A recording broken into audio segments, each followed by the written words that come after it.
आखिर परशुराम और विश्वामित्र में से कौन से महर्षि थे सबसे शक्तिशाली? दोनों का अगर युद्ध होता तो आखिर किसकी जीत होती?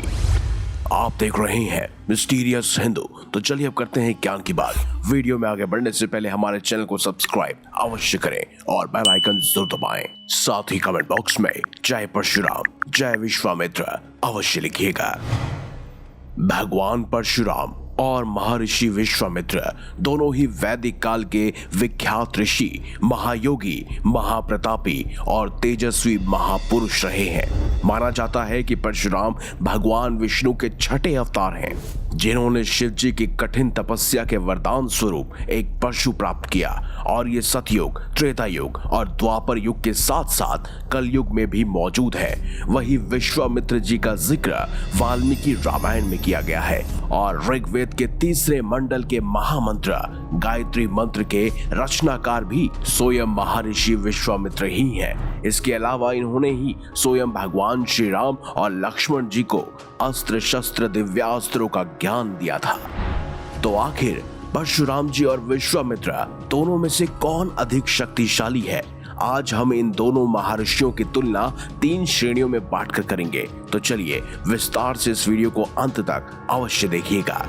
पहला है वरदान की शक्ति। महर्षि जगदम्नि और रेणुका के सबसे छोटे पुत्र गुरु परशुराम जी सबसे कुशल और निपुण योद्धा थे। परशुराम जी महादेव के परम भक्त थे और महादेव ने ही गुरु के रूप में उन्हें सभी प्रकार के शास्त्रों, अस्त्र शस्त्रों और युद्ध कौशल में दक्षता का वरदान दिया। परशुराम जी की भक्ति और उनकी तपस्या से प्रसन्न होकर महादेव ने स्वयं वरदान स्वरूप उन्हें परशु भी भेंट किया था, जिसके बाद उनका नाम परशुराम पड़ा।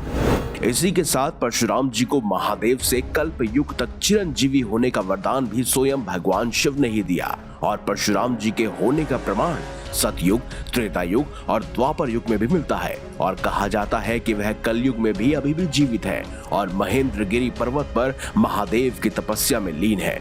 वहीं भगवान विष्णु के 10वें अवतार यानी कल की अवतार की वो स्वयं प्रतीक्षा कर रहे हैं, जिनके अवतार लेने के बाद वह उन्हें युद्ध कौशल, अस्त्र शस्त्रों का ज्ञान देंगे। इसके अलावा परशुराम जी को अपने पिताजी से प्रत्येक युद्ध को जीतने के, विजय प्राप्त करने का वरदान भी मिला हुआ है। वहीं दूसरी ओर अगर हम महर्षि विश्वामित्र के बारे में बात करें तो महर्षि विश्वामित्र महाराज गाधी के पुत्र थे और रिश्ते में स्वयं भगवान परशुराम के पिता महर्षि जगदम्नि के मामा भी थे। महर्षि विश्वामित्र का वास्तविक नाम महाराज कौशिक था, जिन्होंने नंदिनी गाय की लालच में महर्षि वशिष्ठ के आश्रम में आक्रमण किया था और महर्षि वशिष्ठ ने क्रोधित होकर उनके सभी पुत्रों को श्राप देकर भस्म कर दिया था, जिसके बाद विश्वामित्र जी ने कठोर तपस्या कर महादेव को प्रसन्न किया और महादेव से इच्छा अनुसार विद्या के ज्ञान का वरदान प्राप्त किया। बाद में ब्राह्मण की योग शक्ति का आभास होने पर विश्वामित्र जी ने ब्रह्मा जी की तपस्या करके ब्रह्मा ऋषि का पद पाया और ओम का ज्ञान हासिल किया। विश्वामित्र जी ने ही गायत्री मंत्र को प्रकट किया। सिर्फ यही नहीं, कहते हैं महर्षि विश्वामित्र ने ही स्वयं भगवान श्री राम और उनके भाई लक्ष्मण जी को धनुर्विद्या और अन्य दिव्य अस्त्रों शस्त्रों का ज्ञान भी प्रदान किया था और वह उन दोनों के यानी कि स्वयं भगवान विष्णु और शेषनाग के अवतार यानी कि लक्ष्मण जी और भगवान श्री राम के गुरु थे। तो वरदान की शक्ति के आधार पर परशुराम जी जीतेंगे या महर्षि विश्वामित्र? कमेंट बॉक्स में हमें अवश्य बताइएगा। अब बात करते हैं दूसरे श्रेणी की यानी कि अस्त्रों शस्त्रों का ज्ञान। महर्षि परशुराम जी के अस्त्रों शस्त्रों के ज्ञान को दर्शाया जाए तो उनकी आरंभिक शिक्षा खुद महर्षि विश्वामित्र और ऋषि के आश्रम में हुई, जहां परशुराम जी को महर्षि कश्यप से शारंग नाम के दिव्य धनुष, वैष्णव धनुष और ब्रह्म ऋषि कश्यप से अविनाशी वैष्णव मंत्र मिला था। इसके बाद परशुराम जी ने महादेव को अपना गुरु बनाकर उनसे शिक्षा प्राप्त की और महादेव की कठिन और घोर तपस्या के बल पर विद्यावधु नामक एक परशु प्राप्त किया। इनके अलावा परशुराम जी को त्रिलोक के विजय कवच, स्तंभराज, स्त्रोत मंत्र और कलतरु भी प्राप्त हुए थे। परशुराम जी ने ही द्वापर युग में भीष्म पितामह, कौरवों और पांडवों के गुरु महर्षि द्रोणाचार्य और कर्ण को भी शिक्षा दी थी। महर्षि परशुराम जी को देवताओं के सभी शत्रु, दैत्य, राक्षस और दानवों को मारने में निपुणता हासिल थी और ये वरदान उन्हें किसी और ने नहीं बल्कि स्वयं महादेव ने दिया था, जिससे उनकी शक्ति और अधिक बढ़ गई थी और उनके पास कई शक्तिशाली अस्त्र जैसे ब्रह्मांडास्त्र, वैष्णव अस्त्र, पशुपतास्त्र सहित कई सारे देवताओं के दिव्य अस्त्र शस्त्र और महादेव का विजय धनुष कमान भी मौजूद था।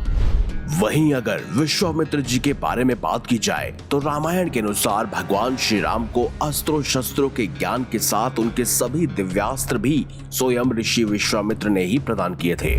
महर्षि विश्वामित्र जी को दंड चक्र, धर्म चक्र, काल चक्र, इंद्र चक्र, वज्रास्त्र, शिव जी का शूल, ब्रह्मशीर अस्त्र, ब्रह्मास्त्र, मोदकी और शिखर नाम की गदाएं, नारायण अस्त्र, आग्नेय अस्त्र, वाव्य अस्त्र, क्रौच अस्त्र, मादना अस्त्र, गंधर्व अस्त्र, मानवास्त्र, पेशाच अस्त्र, तामस अस्त्र और अद्वितीय सोमनास्त्र सहित ब्रह्मांड के सभी अस्त्रों शस्त्रों का ज्ञान था। और रामायण काल के समय धरती पर राक्षसों का जब आतंक था और वह ऋषि मुनियों की साधना में रुकावट पैदा कर रहे थे और उन्हें यज्ञ हवन आदि भी नहीं करने देते थे, तब असुरों का वध करने के लिए ऋषि विश्वामित्र स्वयं श्री राम और लक्ष्मण को अपने साथ लेकर आए और ब्रह्मास्त्र सहित कई सारे दिव्यास्त्रों का ज्ञान भी उन्हें प्रदान किया। कहते हैं विश्वामित्र जी के पास संपूर्ण ज्ञान का स्रोत मौजूद था, जिसके चलते उनके पास सभी दिव्यास्त्र मौजूद थे। तो अब आप हमें बताइए कि आखिर दिव्यास्त्रों की इस लड़ाई में आखिर किसकी जीत होती? कमेंट बॉक्स में अपना जवाब अवश्य लिखिएगा। अब बात करते हैं तीसरी और आखिरी श्रेणी यानी कि युद्धों में भागीदारी।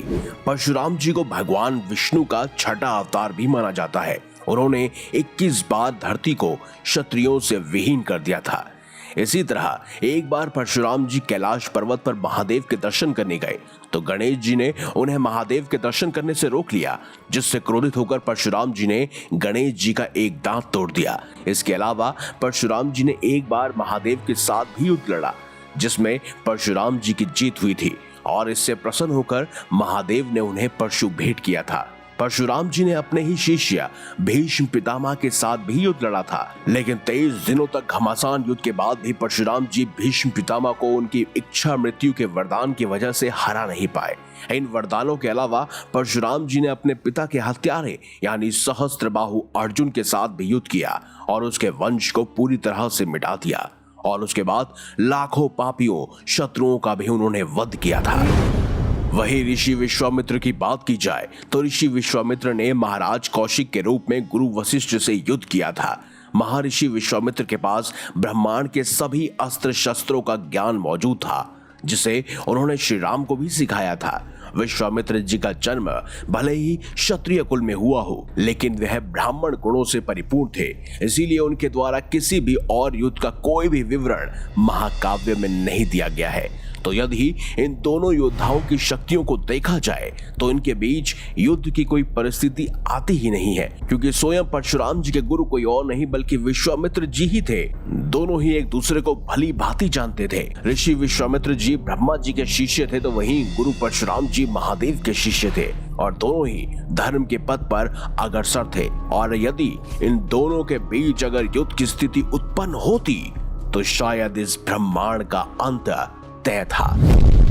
आप हमें कमेंट बॉक्स में अवश्य बताइए कि इन दोनों में से अधिक शक्तिशाली आपकी नजरों में कौन है। और अगर ज्ञान से भरी हुई वीडियो आपको अच्छी लगी है तो इस वीडियो को लाइक कीजिए, हमारे चैनल को सब्सक्राइब कीजिए और ज्यादा से ज्यादा शेयर भी कीजिए। तो मिलेंगे अगली बार एक नई खास वीडियो के साथ। तब तक देखते रहिए संपूर्ण ज्ञान का केंद्र बिंदु मिस्टीरियस हिंदू।